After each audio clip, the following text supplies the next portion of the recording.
Okay, this meeting is called to order in accordance with the Open Public Meeting Act. This meeting was included in a list of meeting dates sent to the Home News Tribune and the Star-Ledger on January 8th, 2014, and was posted on the bulletin board of Borough Hall, 221 South Fifth Avenue, on January 8th, 2014, and has remained continuously posted as required by law. Fire exits are to your right and to your left. Speak into the microphones when you come up, please, and assistive listening devices are available.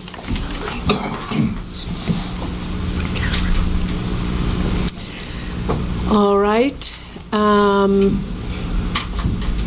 Where's Jeffrey? Would you lead us in the Pledge of Allegiance, please?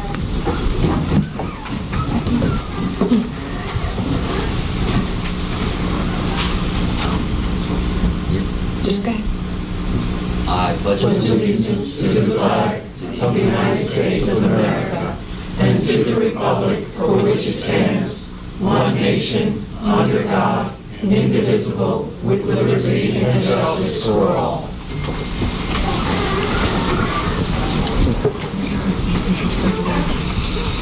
Roll call, please. Mayor Brummittler? Here. Councilman Erickson? Here. Councilwoman Foster Dublin? Here. Councilman George? Here. Councilman Millay? Here. Councilman Potts? Here. Councilwoman Welkowitz? Here. Borough Attorney Schmier? Here. Borough Administrator Kovac? Here. Okay, I have the pleasure this evening of introducing the chair of my Teen Advisory Council, Jeffrey Munoz. Would you come up to the microphone? He's going to give us a 1-minute report. Jeffrey's with the Highland Park High School, and he'll be advising me on some of the needs of our teenage residents. Jeffrey? Hello. So far we've been working on Speak into the mic. We've been working on events to plan for the teens in the community. We've worked out a game night on December 6th in the Senior Youth Center. And it's gonna last a couple hours just for kids to come in, have some fun, and it'll be a safe environment for teens around town. We've been working on ideas for other events and other ways to bring together the teen community, because there is a large divide between the private school community and the high school public high school community. We've been working on creating flyers. We've created shirts for the committee, spreading awareness online, and we have a member on the committee who is very in touch with the private school community. So that's pretty great. I'm working out some other ideas for events, a talent show maybe in March, a basketball game, and let's see, and other things to do for the community. So maybe like shelving in the food pantry, doing a food drive, participating at the holiday dinner on December 25th, and we've been working on creating a snow shoveling list. So that's about all we've got so far. Okay, thank you very much. Paul, would you like to give us a Main Street minute?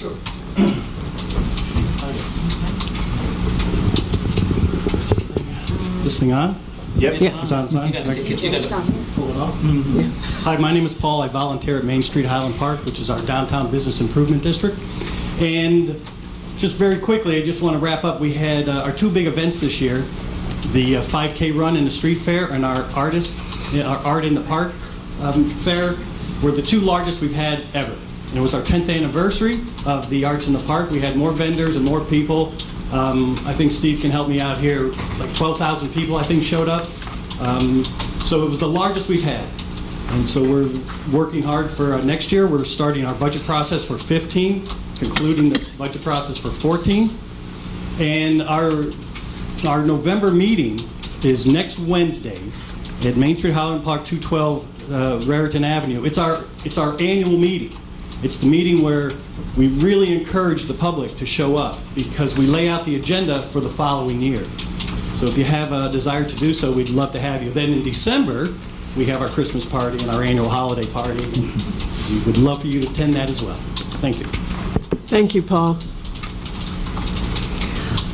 All right, council reports. Councilwoman Foster Dublin, would you go first, please? Sure.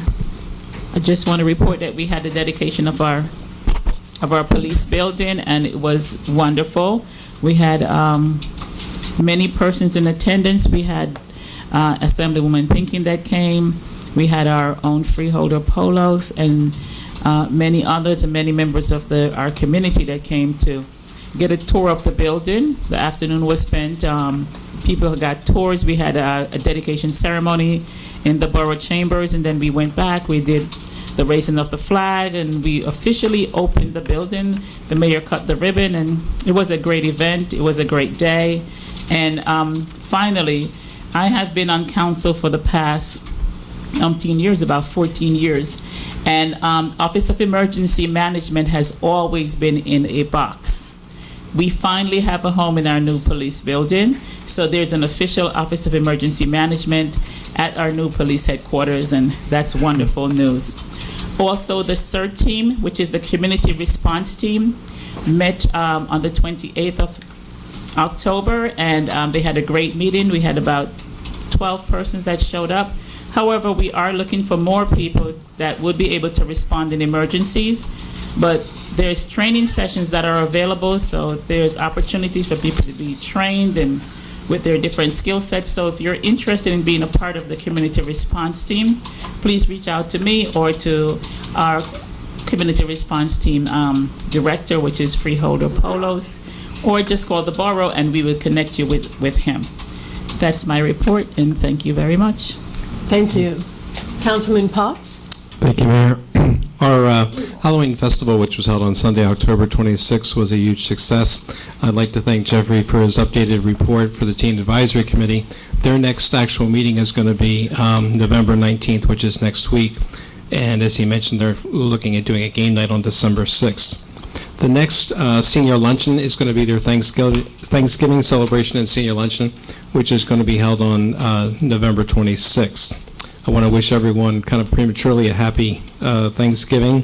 And I also wanted to mention at this time, I want to personally and for the town thank Mayor for all her efforts in updating the lighting on Raritan Avenue. As most of you have traveled or walked down Raritan Avenue, it's a huge improvement. It was one that was necessary. And she made some contacts and did some very important things to get that lighting at no cost to the residents, and I want to thank you for that. I happen to walk occasionally at nighttime. I know I look like I should walk a lot more than I do, but it's a major improvement walking down Raritan Avenue now in the evening. Thank you. Thank you. Okay, Councilwoman Welkowitz. Thank you. A couple of things. I'd like to thank Jamie and Kate Atchenow. These are two high school girl sisters that were awarded the Park Partners Grant.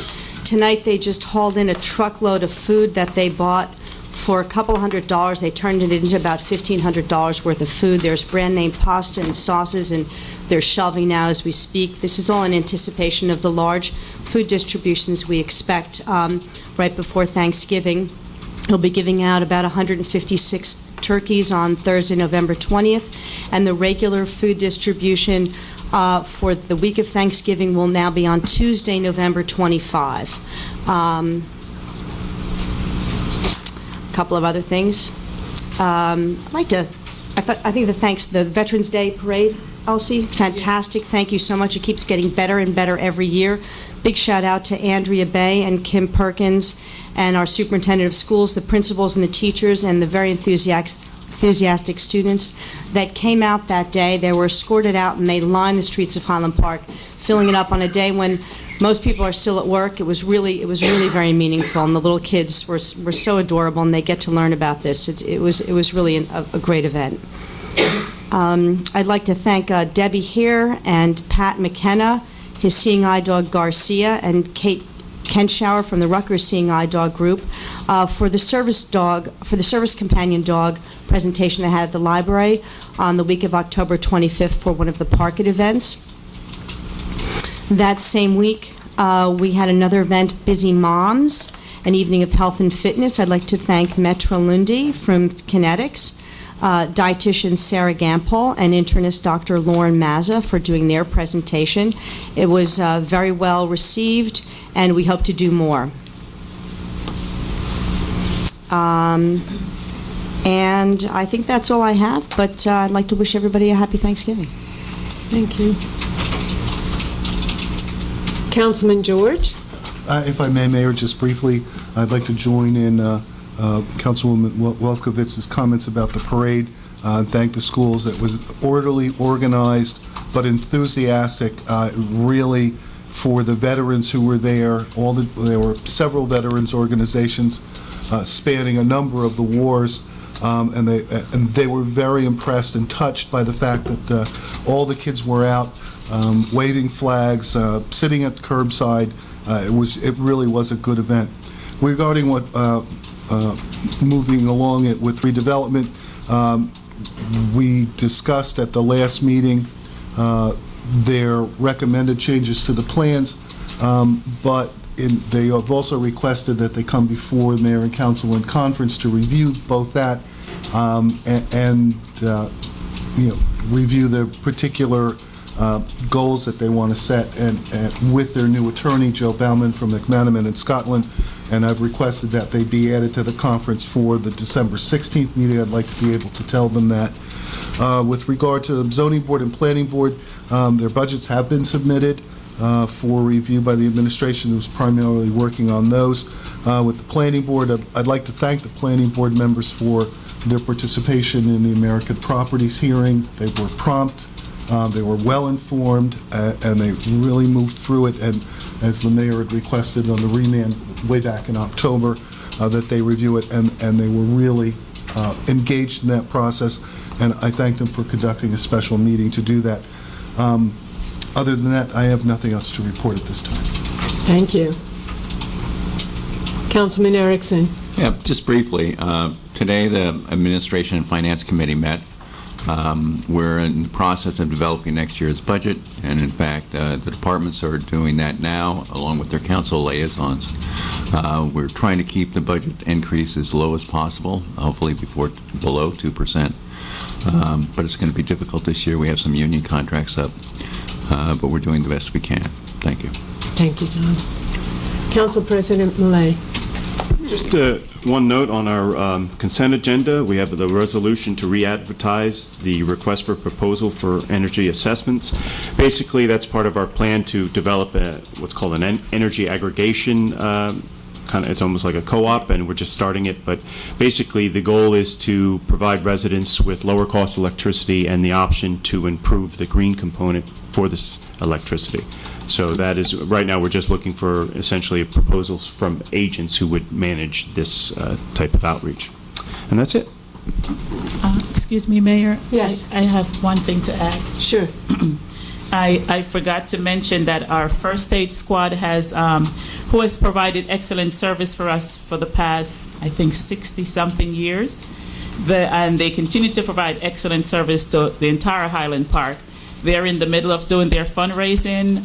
They're doing their fundraising drive. So as you receive the letters, keep our first aid squad in mind, the quality service that you receive from the squad as they continue to do all their fundraising efforts to service Highland Park. Thank you. Borough Administrator? No report. Okay. Borough Attorney? No report, Madam Mayor. Okay. I have a few things. First of all, you should all have received the latest edition of the Highland Park News. Kudos go out to Matt Hirsch and his communications committee, plus our in-house staff of Monica Jackson and Stacy Kaplan. Very informative, lots of news, great pictures. Good job. You may have noticed as you walk around town that many of our retailers have some new graffiti in their windows. We're in the midst of our gratitude graffiti program, which we unveiled last year, was a huge success. We encourage you to visit our local retailers and Main Street offices, pick up one of the special pencils, and share with us what you are grateful for. The Teen Advisory Council, you met Jeffrey tonight. They are working very hard to build up their committee. If you know of any teenagers in the municipality who would like to get more involved, please reach out to the Teen Advisory Council. And Jeffrey, if you want to just tell me what a good email address would be, we'll get it out. Okay? Park Partners is accepting grant proposals.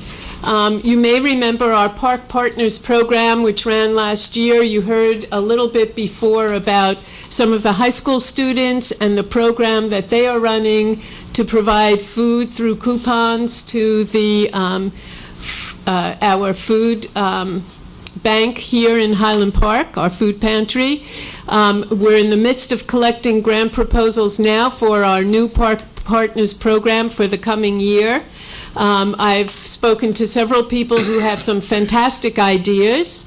You still have time to get your proposals in. So I encourage anyone who would like to do something special for Highland Park in the coming year and needs a little funding to help them get that going, to submit your proposals as soon as possible. Please contact Stacy Kaplan at the Borough office for the grant paperwork. Again, I would also like to say thank you to Elsie Foster Dublin and our recreation team for putting together the Veterans Day Parade again this year. It was really fantastic. I can't begin to tell you how proud I was to march through Highland Park with our veterans and see our streets lined with young children from the schools and adults participating in this program. The children were so excited to get flags from us as we marched through Raritan Avenue. We ran out of flags. Let's try to make sure we have more for next year and get the children out on the streets again. Really, I was so proud to be a resident of Highland Park. Okay. Any public discussion? All right, seeing none. Clerk, we have a resolution authorizing the settlement agreement with American Properties versus the Borough of Highland Park. May I have a motion to adopt or reject? Motion to adopt? Second. Thank you. Do I do a roll call or public discussion? Discuss it first before. Okay, so before we vote on this, we do have our experts here again to talk briefly about this project. Mr. Serenian, would you like to speak?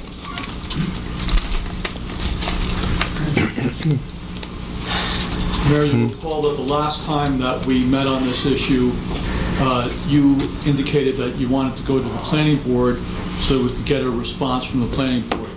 The planning board reviewed it, authorized execution, subject to they had concerns with, they wanted to take a closer look at the ordinance, and they wanted to take a closer look at the master plan amendment, which are exhibits to the agreement. And so what ended up happening is we ended up having a special meeting. There was no concern with the master plan, but there were a number of changes made to the ordinance. So we have a revised form of ordinance that's appended to the agreement, and that was the outcome of that process. In addition, I had further discussions with the attorney for the developer, and there are two changes I just want to read into the record so the record's complete on that. The first is in 8.7. It says that each party waives all rights to challenge the validity or enforceability of this agreement. Although the parties acknowledge that a municipality cannot control the form of ownership of housing through zoning, APHP waives any right to contest the provisions in this agreement requiring APHP to sell units, except to the extent that this agreement permits APHP to rent units. Could you please explain to everyone what APH? APHP is the name of the developer's a plaintiff. It's the Okay. developer. So basically, all the developer is saying is, it's widely understood that through zoning, you can't determine whether a unit is rented or sold. And they're waiving their right to contest the requirements in this agreement that they sell units under certain circumstances, and then except to the extent that the agreement permits them to rent units, and the agreement does have provisions for that. It's essentially a restatement of the I'm committed to do what I promised to do in the other parts of the agreement. And it's just waiving their rights, an express waiver of rights. Then in 8.23 is the only other change, and that reads as follows, and I'll just say the developer instead of APHB. Provided that the developer has acquired title to the developer's property, and this agreement has become effective as specified in paragraph 8.1, then this agreement shall be recorded within 14 days of those events. Any successors in the sign shall have the rights and responsibilities established by this agreement.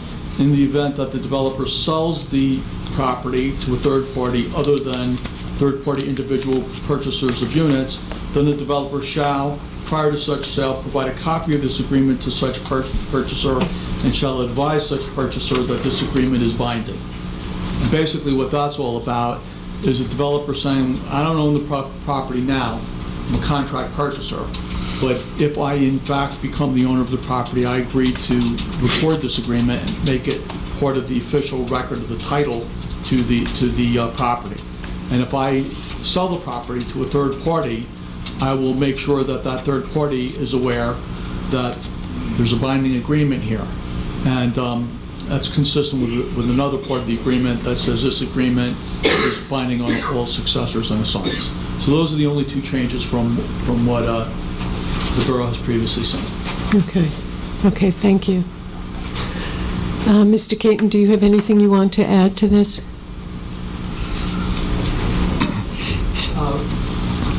Ms. Mayor, I can briefly describe the site plan if you so desire. I don't think that's necessary tonight, but Well, in that case, let me simply say that the settlement agreement that's before the council preserves the planning board's right to conduct a normal site plan application process for the development that's contemplated here. So pursuant to the municipal land use law, the planning board will have that prerogative, and it will be treated like any other application. The developer does have an obligation to submit an application that's consistent with the site plan that's on display to my right and is an exhibit in the settlement agreement. okay. And Mr. Caton, the only reason I said it may not be necessary is you did spend quite a bit of time at the last council meeting and at the last planning board meeting going through that. Yes, ma'am. Okay. Okay, any public comment on this? So, seeing no public comment, let me just say that this is something, this is litigation that is based on some court issues that has been going on for 5.5 years now. My understanding through the history that was provided to me is that in 2009, the original rent bill before the municipality looking for a density of 23 dwelling units per acre or 173 housing units on the 7.5 acre parcel. We are now at 110 units, correct? Max. Maximum 110 units, which is less than 15 units per acre. So, having said that, at this point, I'd like to call for a roll call vote. Oh, I'm sorry. I do have I was expecting other people. I would like to ask a couple questions. Please step up. My name's Larry Perfetti, 214 Cleveland Avenue. Larry, please speak into the microphone so everybody can hear. It comes out of the stand. Comes out.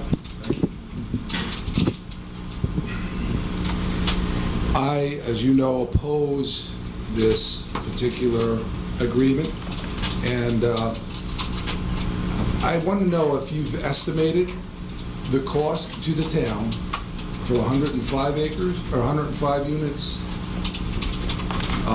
homes that were being built, and the cost to the town to provide services to the 100 real estate or for rent units that may be a part of this proposal.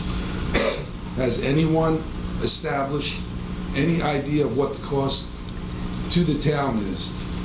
Assuming, of course, that the monies that we bring in from taxes will not cover the total amount of services that the township has to provide directly or indirectly, as in road wear, et cetera, et cetera. Yeah, Larry, I don't know if anybody's done that complete analysis. The only thing that we can call on right now is the money, the most recent development that we've had up, I call it Pulte 1, but what is it, Overlook.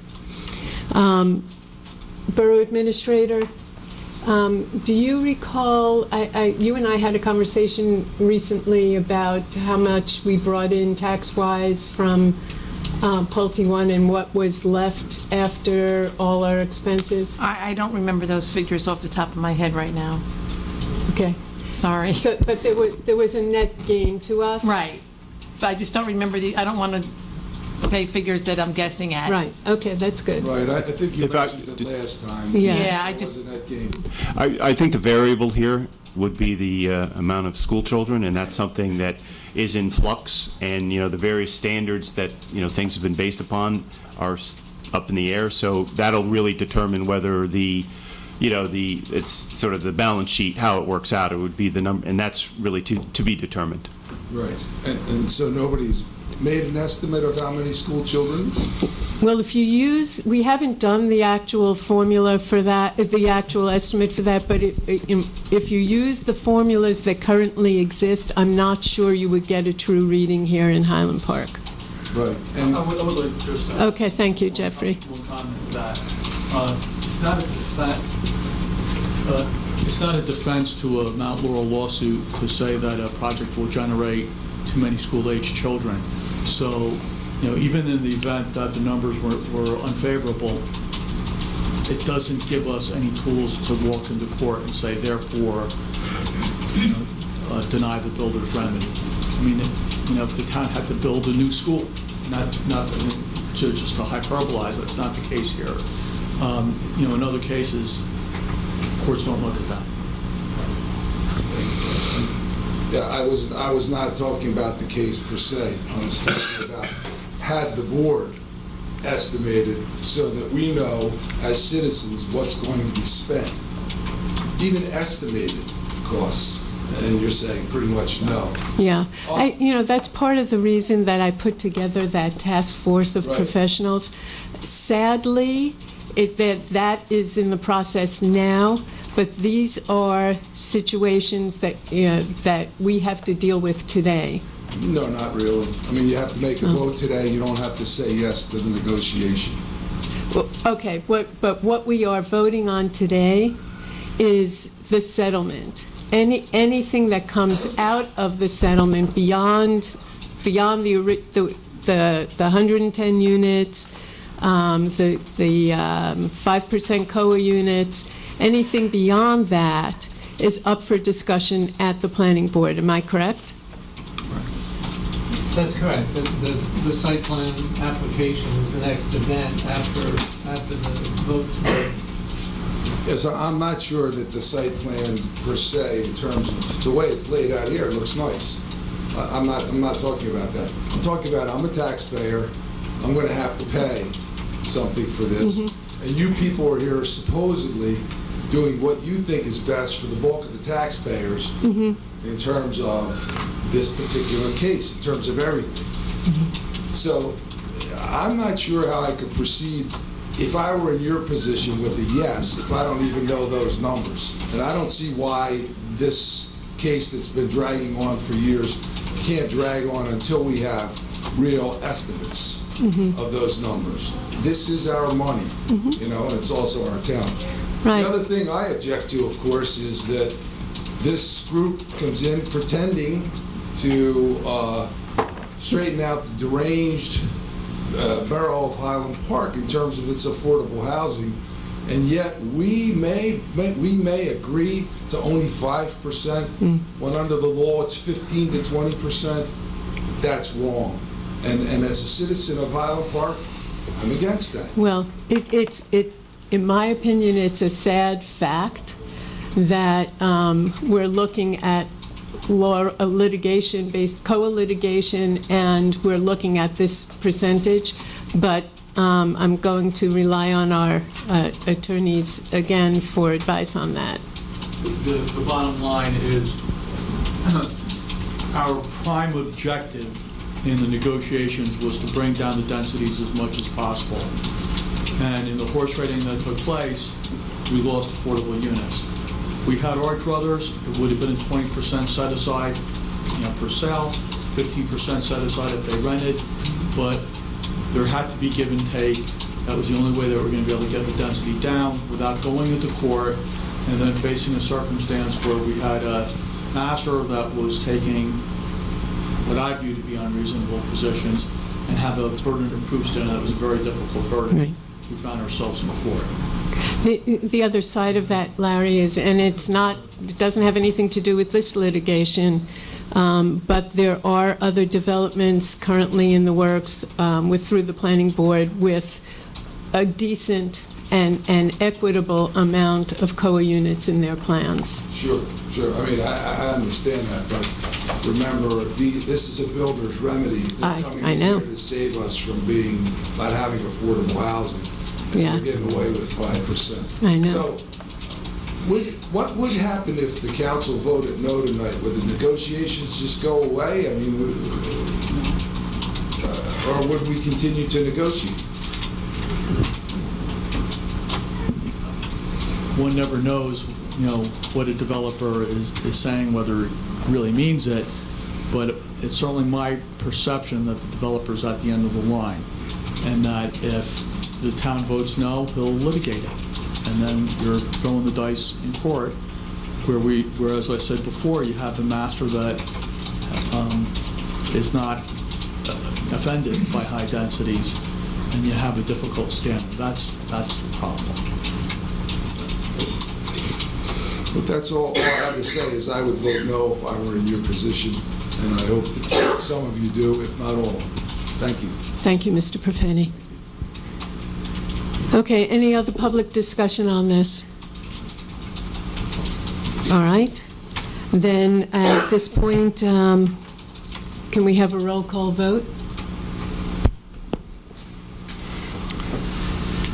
Councilman Erickson? Yes.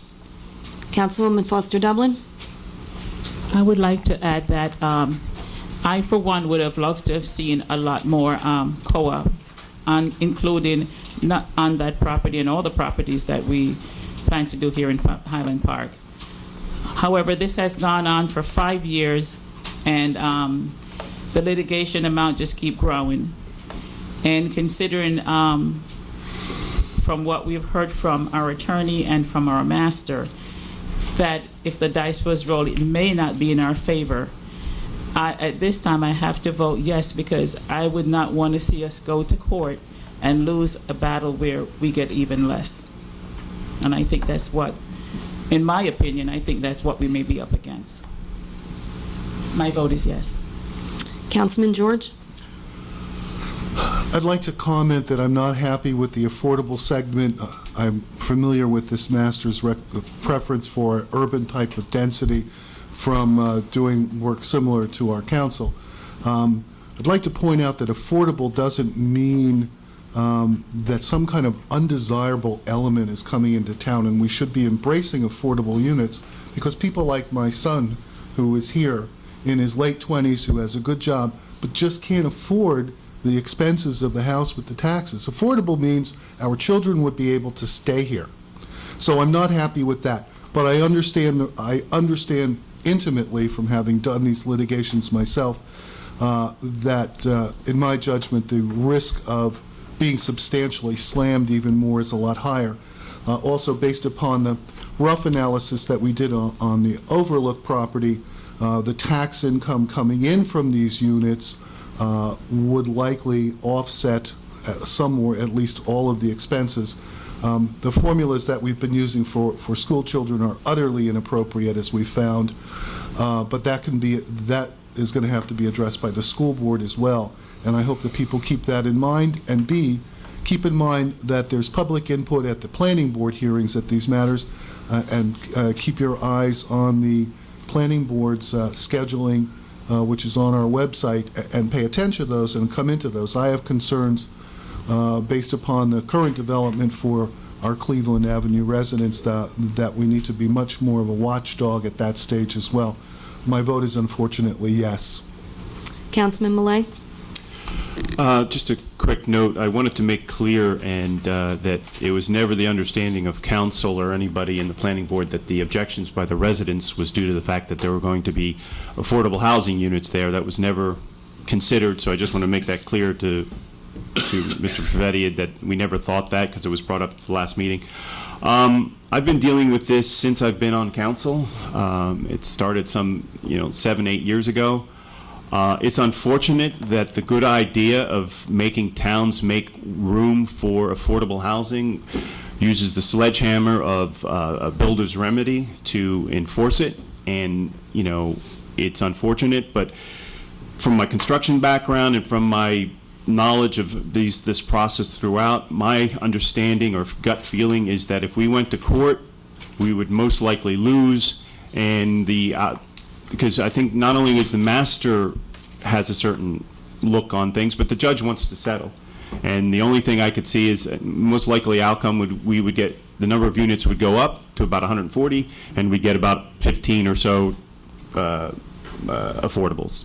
And it's unfortunate that we traded, density for affordables, but, that's, I can't see spending, let's say, another $250,000 to end up either in a worse place. So I vote yes. Councilman Potts? Yes. Councilwoman Welkowitz? If I may.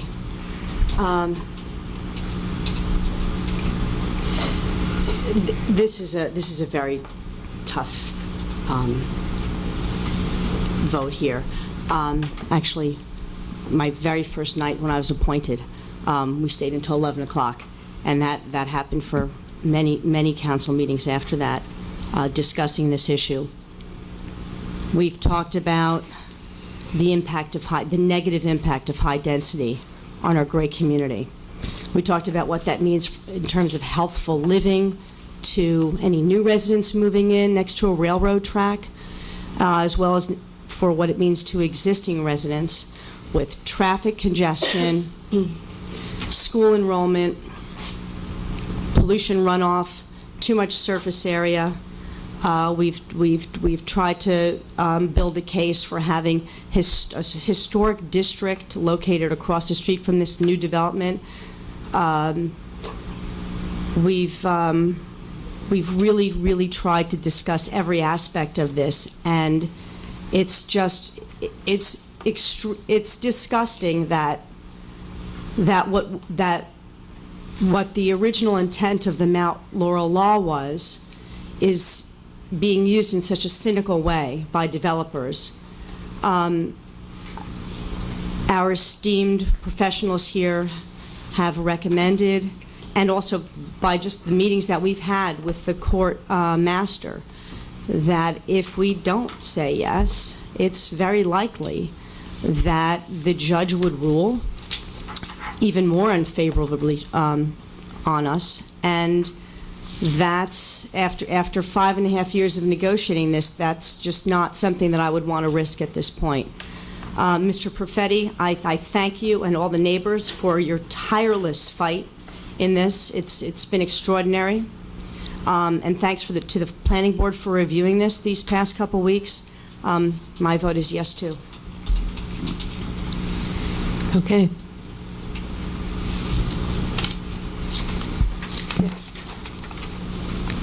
Clerk, would you report on advertising a sidewalk ordinance amendment for consideration of passage on final reading by title? An ordinance amending the Code of the Borough of Highland Park, 2010, Chapter 368, to establish standards for sidewalk repair and maintenance was duly advertised for consideration of passage on final reading by title, and affidavits of publication are on file. The ordinance was posted and made available for public inspection as required by law. May I have a motion to take up the ordinance on final reading by title? So moved. Second. Public hearing. He needs the microphone.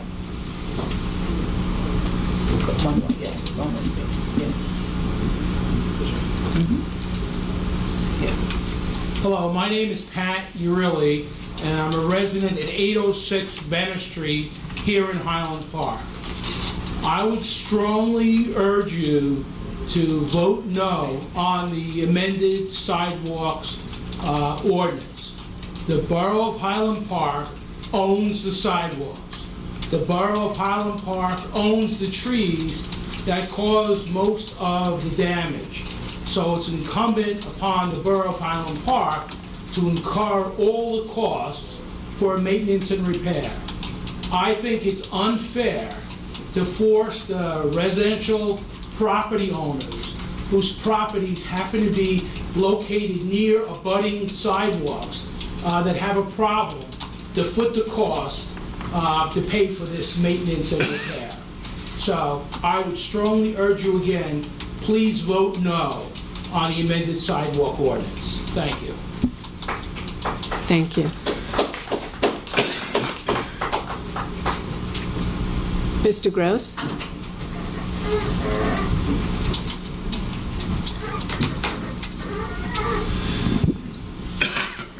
My name is Herbert Gross, and I'm a former homeowner in Highland Park. I urge everyone, every resident, to vote no on this proposal.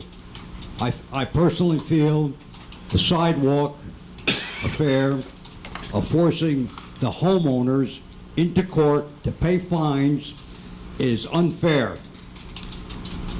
The sidewalks, I feel, belong to Highland Park. And I again urge everyone present tonight, your friends, homeowners, residents, to vote no on this proposal. Thank you. Thank you. Mr. Aridi?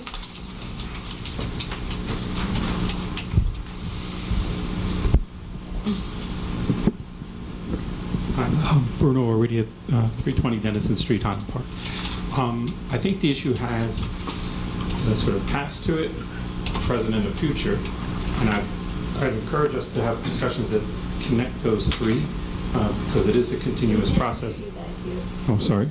It is a continuous process, and the logic and ethics of it should flow through all three phases of it. I guess I had two questions. One is, it seems as though about 2/3 of the folks who were given summonses have actually felt compelled to repair the sidewalks, but this was based on an ordinance that a judge has determined was too vague to warrant such a compelling. So one question is, what do you do about that? And just curious how people would characterize that. In other words, was the compelling of things illegal? Was it misguided? Was it okay? Because something did happen and people have had to pay a price. And then going forward, what's going to be different? Because the trees are still going to grow. They're going to be planted or something. We have a good tree or shade tree policy, obviously, it's a good thing for the borough. But how it was thought out and how it's evolving seems to be putting the borough and residents in conflict.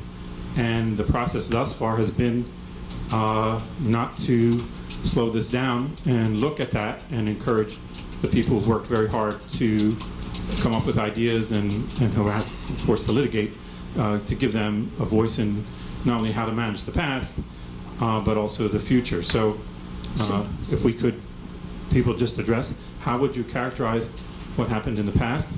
Again, was it illegal or just fine, or however you would characterize it? And what's going to be different in the future? Because the trees are growing, and they'll continue to grow, and sidewalks will continue to be disrupted into the future. So there are two questions there. I'm going to address the second one, and I'm going to ask our attorney to address the first. As far as what will be happening in the future regarding the trees, the trees are a conundrum to all of us. I have set up a small council task force to address the issue of our trees, and I'm expecting an answer from them for the future over the next couple of months. They'll be meeting, and there's also a representative of our Shade Tree Commission that will also be working with them on this. As for how we feel about it in the past and the legalities, I'm going to ask our borough attorney to address those, Ed. Sure. The residents that repaired their sidewalks because they needed repair. The ordinance that required them to repair the sidewalks, was criticized by the court and struck down because the standards that we followed were not published in the ordinance itself. They were the standards which we had in the construction department at the advice of our engineer, and we have been directed to put those standards in the ordinance, and that's what we're doing this evening. But the fundamental requirement to repair the ordinances remains unchanged. So there was nothing illegal about having the residents alerted to the fact that they had sidewalks that needed repair, and the residents stepped up and repaired them. You're saying that people didn't repair this because they felt any pressure that there would be a lien put against their house, or that this was something required by the law? You're saying they just felt like it was a good thing to do? Well, I haven't spoken to every one of the residents that went and replaced their sidewalks, but I do know that a number of them, I would imagine, once they were alerted to the fact that they had an unsafe condition with their sidewalks, replaced their sidewalks. A number of people participated in the volunteer program that the borough set up in order to cost save. And I think the people that did that did the responsible thing. So but I can't speak for every individual feeling as though they were forced to do it or not forced to do it. It was called to their attention. They either participated in the program or they did it on their own, and now we have safe sidewalks. I guess what I'm saying, people did feel compelled, and if you wanted to know what they felt, plenty of people were organized, they were represented by council, plenty of opportunity to hear what they felt. The other thing is, while I appreciate the legal rendering that, and that is part of the discussion, just how each of you see it. Was it a bad idea to do this based on an ordinance that was not up to snuff? Should it have been brought up to snuff and a lot more discussion before people were compelled, or do you feel it was okay? I'll just speak for myself. Sidewalks have been the homeowner's responsibility for as long as I can remember.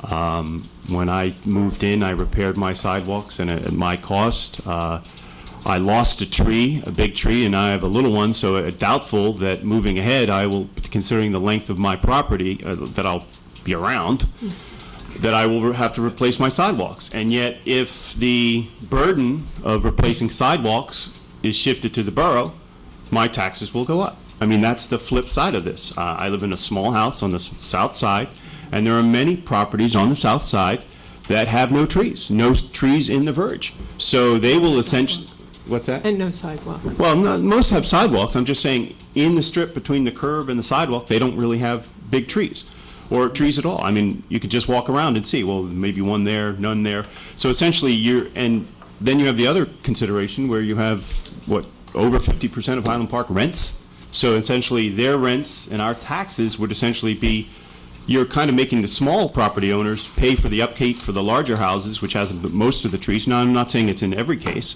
but that's the flip side of the argument. And it's my belief from a construction background that this is the most efficient way, considering the total cost to the borough, maybe not to the individual at this point in time, but I think it's the most cost-effective way to have the individual take care of their own property. And I would just bring up a legal point.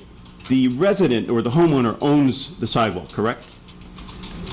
The resident is, well, the resident's responsible for the repair of the sidewalk. Right. What I'm saying is it on their property?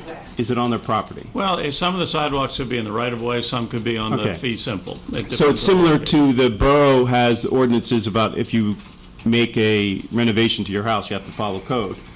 And if you don't follow code, you'll be fined and things like that. So to answer the question directly, I don't think it's a bad thing to enforce the sidewalk ordinance. This sidewalk amendment we are doing is essentially about the nuts and bolts of the amendment, and laying out for the people that this is the standards that we're basing it on, so it's open to the public. We are essentially kind of following up on standards that were being followed and had been followed for generations. This is not a new thing that homeowners were responsible for the maintenance of their sidewalks. And there are certain ADA requirements. Well, that's another issue that's going to loom ahead because we'll have problems with steep slopes and things like that in the future. Councilman George, did you want to add to the discussion? I would just like to add this. I think it's speculative to say what everybody thought and that 100% or 90% of the trees were replaced because of outages. I replaced over 70 feet of sidewalk because I'm lucky enough to have a corner lot and unlucky enough to have a corner lot when I have to shovel the snow. 2 pieces of sidewalk, 2 squares they call them, were heaved by a tree, which was a Norway maple about 80 or 90 years old. Some years ago, I had 2 other Norway maples removed from the front because they were decayed and old, and they were about 90 years old. And I don't think anybody knows who exactly planted them, but they had to be removed. They did not turn the sidewalk up. But the other 70 feet of my sidewalk, minus the 8 feet that was replaced from a tree, was because the sidewalk was old, cracked, and had sunk.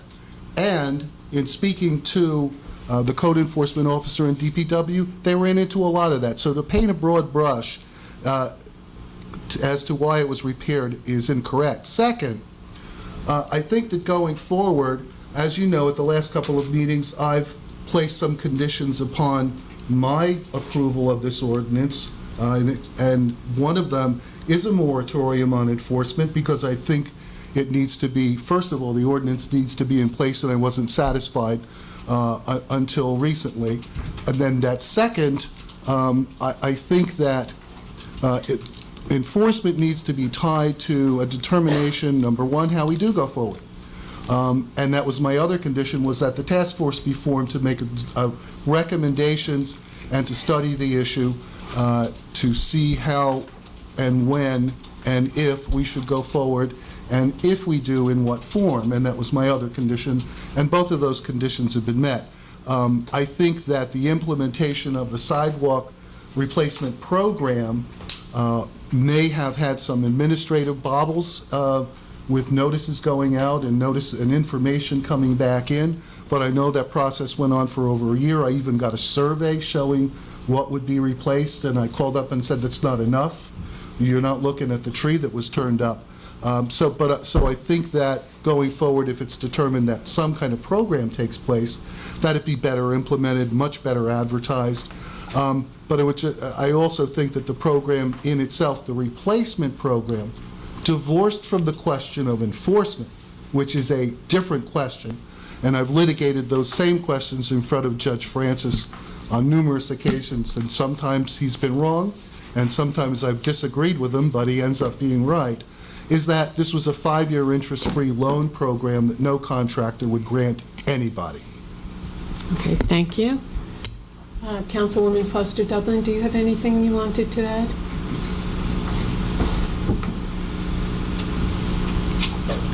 The sidewalk issue problems have been with us for a very, very long time. And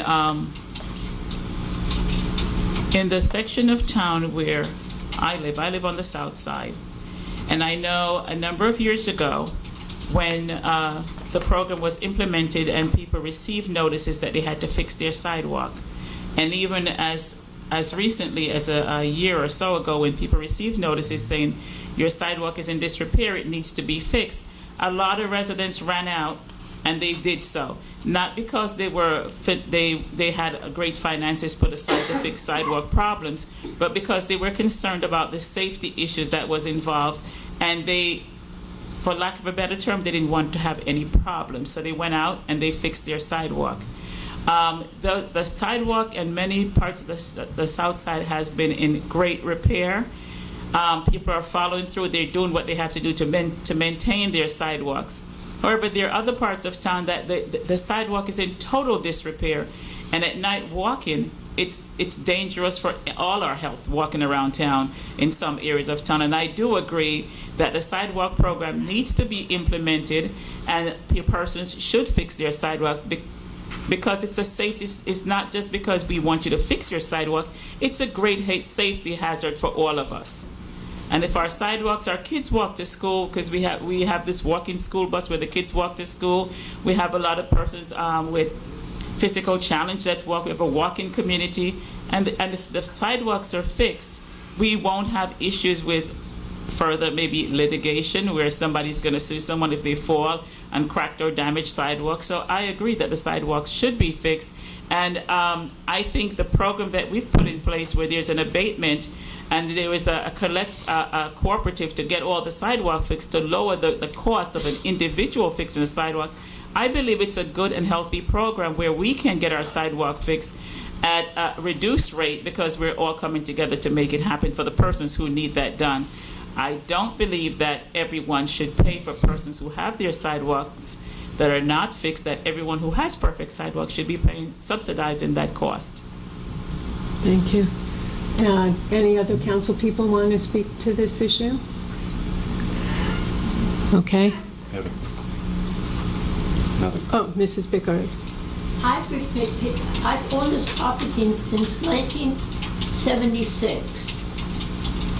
Until 3 years ago, I've had to replace the sidewalk 3 times. The tree that is now growing there, the Pitsley thing, the borough planted against my request, against my wishes, and told me when I notified them, I didn't want the tree planted there, please remove it. They said, no, it's going to stay there. I said, that's the last time that I'm removing. There is no reason. There's something underground. The first time they were doing the water line on Magnolia Street in my neighborhood, my husband was still alive, and the ground had washed out, and as a result of that, the one slab sank. So we paid for it. At that time, it cost $300 a slab, and for some reason, the contractor decided we needed to replace 2 of them, one here and the one adjusting it. Subsequently, about 10 years later, I got a letter in the mail from some woman. She tripped, and she wanted me to pay her medical bills. I turned it over to my insurance company. She ended up with $4,000, and I had to pay $700 to replace 3 slabs. And now, 2 years ago, 2.5 years ago, it was the same nonsense again. If it's a root, it's from the property next door, and it goes right past. The slabs are right next to the neighbor's driveway, and I get the bill. I lived for 48 years in New Brunswick. Never once did I have to repair one. If the city thought that the only time I needed a piece of sidewalk repaired was when we put in a driveway, because when we bought the house there was no driveway. And then they did it, and they added it to our tax bill at the end of the year. But here, the house right next to the entrance to the parking lot by the church where the where the flea market, where the produce market is, the sidewalk, I broke my toe walking home one evening. I think I remember you coming to council and asking that the sidewalks be repaired. To the property owner Right. or the borough. It still hasn't been repaired. On both sides, they repaired, the property owners repaired, but that is still broken. On Benner Street, I know the people, there's an elderly widower who lives there. Somehow or other, the sidewalk wasn't broken. He had the slab next to it, and all of a sudden, there's 3 chunks that are lying on his lawn. And it seems like somebody's going around having a good time and shipping things away. He's not going to do this until somebody gets hurt there. I think that it says all these properties now. You know which ones need to be repaired. You hire a contractor. You have them. I don't mind paying 10 cents more in my taxes. They're high enough it is. But then it's done and over with. Then rather waiting year after year after. What kind of nonsense is that? Thank you. Okay, anybody else? Hello, my name is Ellen Maughan, and I live at 240 Main Street in Highland Park. And I just have a comment and a question.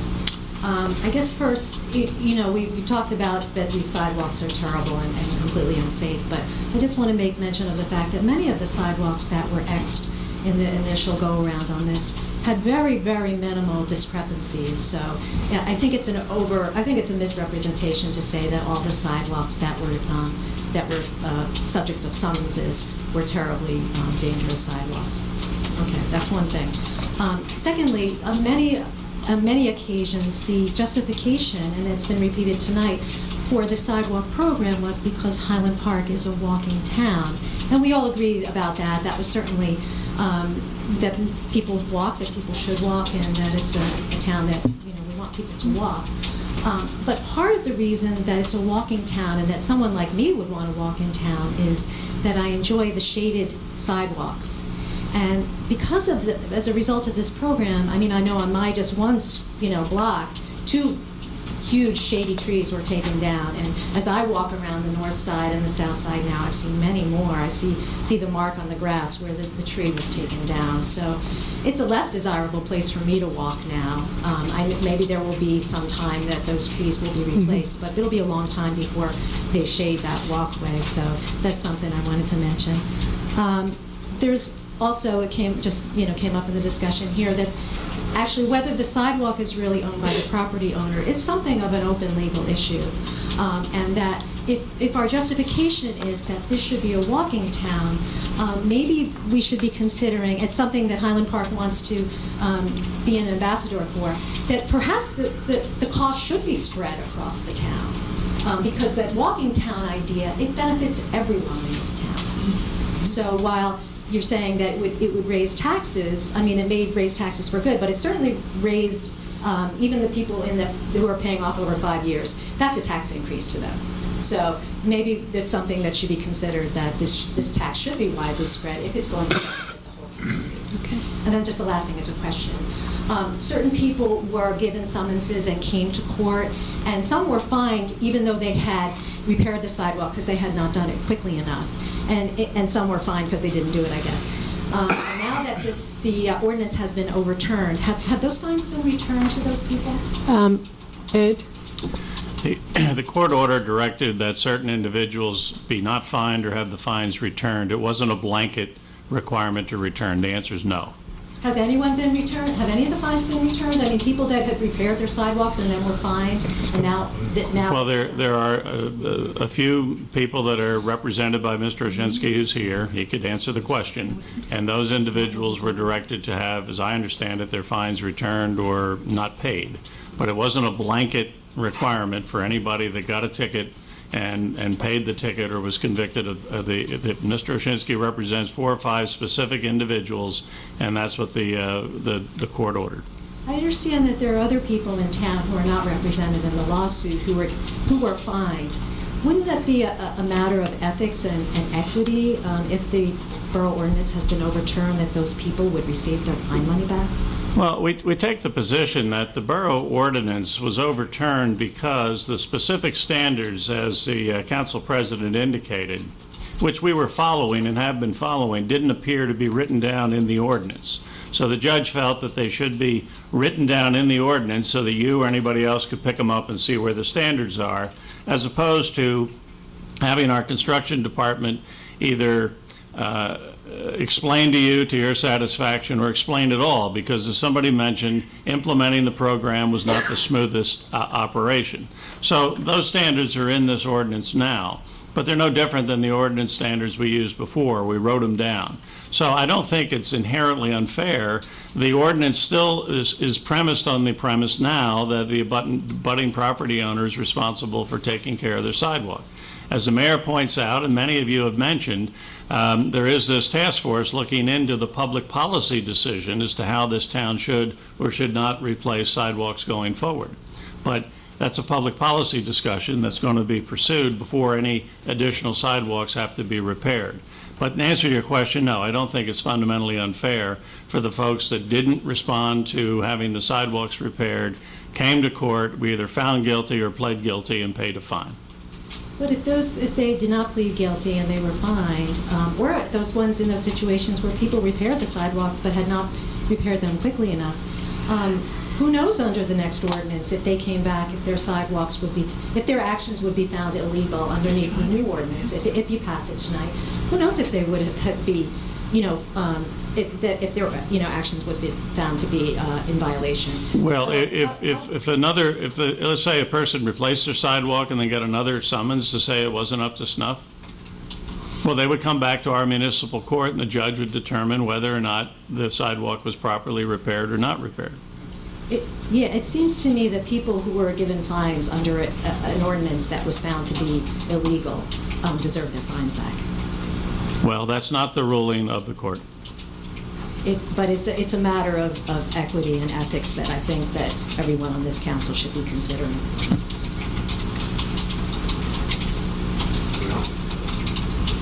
Any other public comment? Yes, Mark Oshinsky, 240 Wayne Street, Highland Park. I could say much about this. I could say that each one of you has made misstatements tonight. I'm not going to go there.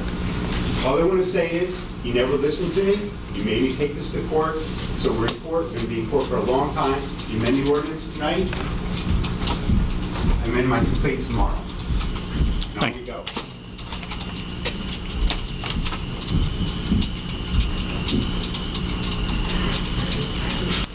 Any other public comment? Okay. May I have a motion to adopt or reject? Motion to adopt? Second. Roll call, please. Councilman Erickson? Yes, and I would like to, that's something that many people may not know. The standards that are in the sidewalk ordinance are greatly based on the Americans with Disability Act. And that's, it's not like this is some kind of arbitrary program that we developed. I'd like to address that. I'm sorry, you're out of order. Please sit down. You'll have a chance to speak when we go into public comment again. Councilwoman Foster Dublin? Yes. Councilman George? For the reasons stated, I vote yes. Councilman Malay? Yes. Councilman Potts? Yes. Councilwoman Welkowitz? I just want to thank you, John, for mentioning that, that this is, the whole effort is to be ADA compliant. I vote yes. Okay. Clerk, would you report on advertising the Housing Authority ordinance for consideration of passage on final reading by title? An ordinance amending the Code of the Borough of Highland Park, 2010, Chapter 85, Affordable Housing was duly advertised for consideration of passage on final reading by title, and affidavits of publication are on file. The ordinance was posted and made available for public inspection as required by law. Public hearing?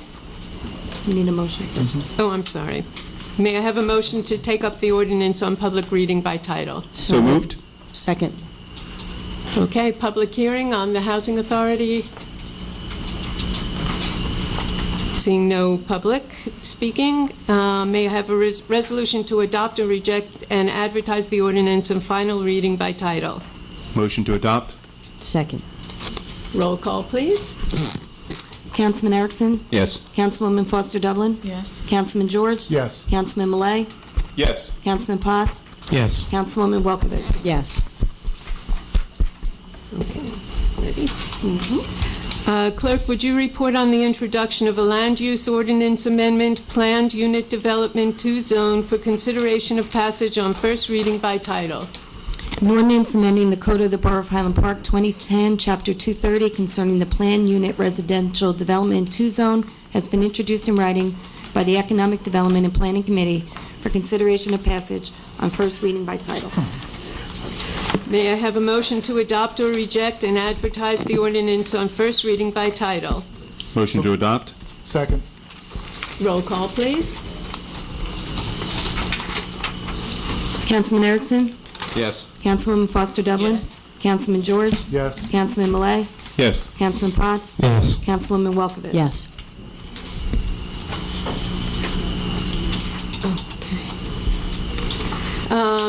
We need to table. Table number- 28. Have someone table 28. By motion.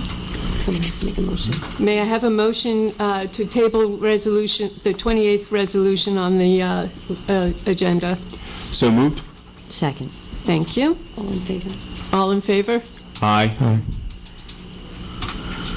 Did everybody say aye? I only heard him. He was the loudest, he drowned them all out. If I may, Madam Mayor, just to Yeah. clarify, that's Resolution 11-14-353, resolution of support for the bus stops. Right. I also would have moved to remove it from consent. I have some questions about designating, as you know, I've already done a study of the bus stops in relation to placing benches at these stops. All of the stops appear, and I don't have my chart with me tonight, but all the stops appear to already be marked and signed bus stops. So I don't know why DOT is, or whoever is proposing this is doing what they want, but number two, 2 out of 3 of the bus stops that we're being asked to approve that have been there for as long as I've lived here don't have benches, and I want it separately considered that any designation of bus stops allows the people who use the public transportation a place to rest and stop and maybe even be sheltered from the elements. Well, I'm glad you agree with the reason why I asked us to take this off the agenda. I just want it clear that there's some issues with involving both designation and facility. Okay. Okay, are we ready? You're up to consent. All right. Motion to adopt the following items. Resolution to approve change orders, public safety building. Resolution to approve the bills list. Resolution to approve the taxi operator licenses 2015. Resolution to amend the annual salary resolution. Resolution to approve payment to public safety building architect. Resolution to approve facade and awning improvement contract. Resolution to approve the tax sale costs. Resolution to amend the fee resolution 11419. Resolution to approve the hire of Connie Ludden to assist with 2014 tax sale. Resolution to authorize the purchase of Ford F-450 truck. Resolution to authorize the purchase of Ford F-250 truck. Resolution to authorize purchase of S-650 T4 Bobcat skid steer loader. I did question all of these, I want you to know. They're pretty well Make sure I know what they are. in need. Resolution to authorize purchase of 2014 Bobcat loader attachments.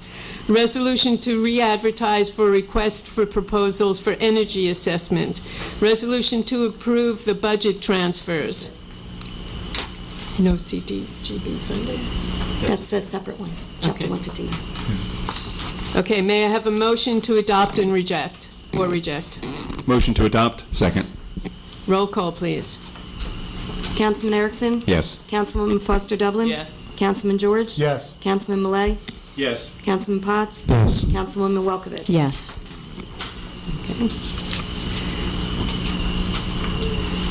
No.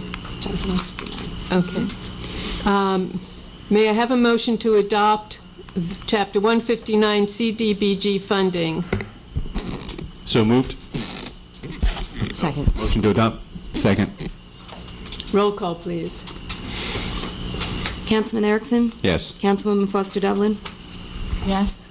Councilman George? Yes. Councilman Malay? Yes. Councilman Potts? Yes. Councilwoman Welkowitz? Yes. Okay. Resolution to introduce the 2014 Main Street Highland Park budget and approve on first reading and schedule public hearing date. I have to read it.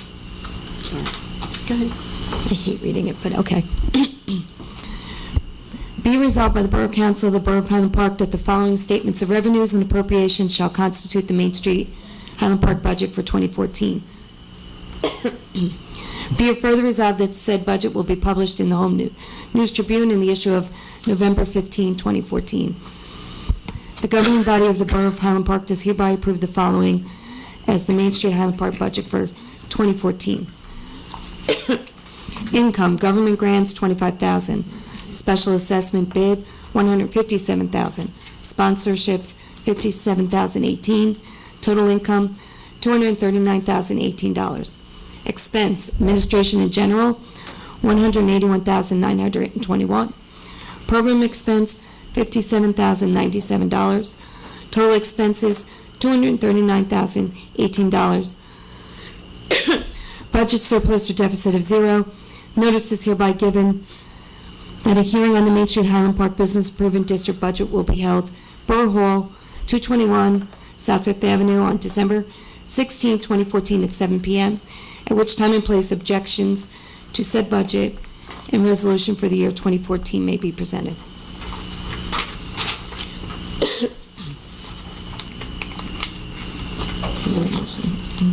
May I have a motion to adopt or reject the Main Street budget? So moved. Motion to adopt? Roll call, please. Councilman Erickson? Yes. Councilwoman Foster Dublin? Abstain. Councilman George? Yes. Councilman Malay? Yes. Councilman Potts? Yes. Councilwoman Welkowitz? Yes. Okay. Any other public discussion? Mrs. Picard.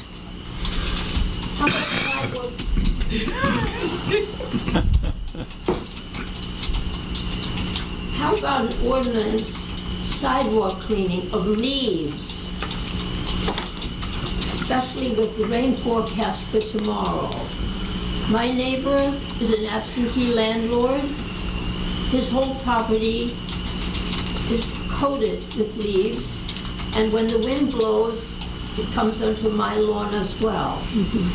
Nobody cleans. I have asked the tenants if they could get a hold of their landlord and suggest that he send somebody out because he has a lawn service, but that seems to have fallen on deaf ears. I don't know whether they didn't call him, although I think they're pretty reliable people. But I mean, all around, I walk. Me too. And the nice property, was it Second and Raritan, where there used to be a gas station, the sidewalk is in total disrepair. And nobody's doing anything about that, and I always have... That's a good point, Mrs. Picard. Borough Administrator? Yes, Mayor? That property is privately held by Sunoco, I believe? The one on, I'm sorry, I didn't, the Raritan? Raritan and Second? Yes. Their whole- So if they're not taking care of their... I'll let code enforcement know, and they'll look into it. Thank you. Yeah, I mean, that sidewalk is really in disrepair. Yeah. But I'd like to have people clean their sidewalks because it sticks to your shoes. I have to pick it up in my house. I even have to bring my vacuum cleaner in to suck up the stuff. So maybe you can enforce that code too. Okay. Thank you. Thank you. Everybody wish you a happy Thanksgiving. Yes, you too. Mr. Williams. Al Williams, 319 Harrison Avenue. Actually, I'm here for staff who was having their meeting tonight also. Has there been any follow-up on Pulte's overlook on the issue of the dead trees? You held up the releasing the bond ordinance last time. Right. Has there been any follow-up on that? Or? I actually just got a copy of Stack's report on that on my desk today. I'm not sure if we have followed up on that at all. The way we left it was that the the CME was going to review the, in order to allow the final payment to go out, they were going to have to meet the standards, and so that was what they were tasked to do. So would you follow up with Bruce? All right, because I did talk to him about it previously. We'll so- follow up on that, Alan. But nothing will get paid out until Right. that is complete. Thank you. Anybody else? Sir?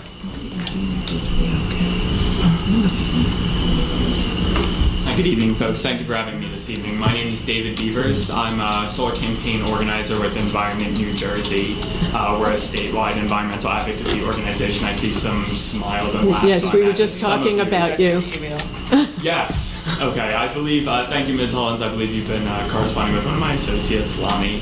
So I appreciate you having us. May I ask, am I permitted to hand out information right now? Well, you are, but we did receive... Wonderful. Yes. Great. And it will be coming up on next council meeting, most likely for, in a resolution form. Wonderful. I was not made aware of that, but I'm very... No, we just discussed it tonight. Wonderful. May I... Yes. I'm certainly here that I'm here. I'd love to answer any questions you might have, or at least... Well, we have this letter, and Yes. our general policy is that we would write a resolution based Okay. on this language. Sure. And then we would send that resolution, as you have this addressed to dear state leaders, we would address it to, say, the heads of the communities in our county and our assembly persons to make them aware that we've passed a resolution. So if there's any other names of parties that you'd like us to send this resolution to, why don't you give that to us? And that's what we plan to do.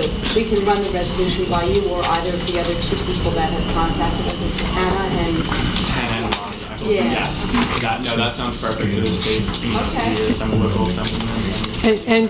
And what I'd like to add to that is Councilwoman Welkowitz and I have been working on a project to add solar panels to our municipal buildings and schools so that we can build up storage of power in case of outages. As you may or may not know, Highland Park suffered over the last couple of years with severe outages since Sandy and then a fire in the Edison station. So I want to be able to keep our buildings open and have more spaces for our residents in case they need to stay warm, eat food, and charge their phones. Of course, energy resiliency is definitely in addition to all of Right. the obvious environmental and also job creators and economic benefits of solar energy resiliency is one that's really coming into play, Right. especially in states like New Jersey, which are really on the front lines of storms like Hurricane Sandy. And I'm certainly sure you are all aware of the Energy Resiliency Bank program that's starting up in Yes, states. So I we certainly were down in Trenton meeting with the BPU on that. Wonderful. Well, I'm very happy to hear that it's being discussed, and you certainly have the contact information for my associates, so I encourage you to reach out to us if we can be a resource in any fashion. I'm sure Councilwoman Welkowitz will be in touch with you. Wonderful. Thank you very much. Thank you. Any other public comment? David? No, not for me. No. Okay. All right. Seeing no additional public comment, we will not be going into executive session, so may I have a motion to, and we are completed with our conference meeting, so I'm going to ask for a motion to adjourn. So moved? Second. Thank you all very much.